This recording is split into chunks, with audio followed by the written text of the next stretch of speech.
L-20 sena tal-Ikirix minn April fuq 1. It-tlieta wara nofsinhar ġie inawgurat investiment f'magna ġdida magħrufa bħala Bone Density Scanner fir-residenza San Vincenz de Paul. Dan waqt konferenza tal-aħbarijiet indirizzata mill-Ministru għas-Saħħa Joe Tinabela u s-Segretarju Parlamentari għall-Anzjanità Attiva Malcolm Paul Agius-Galea.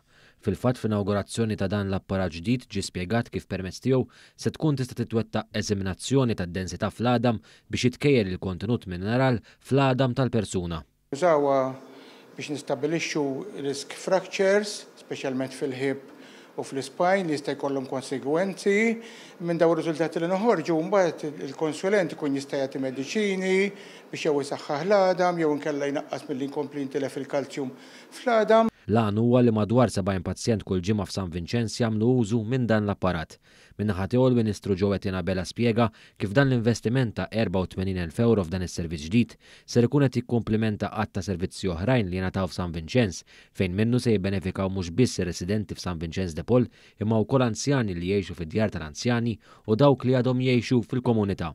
Il-Ministru Abela saħaq ukoll fuq l-investiment fil-prevenzjoni u kif dan jagħmel tajjeb favur inqas bżonn ta' trattament il-qudiem.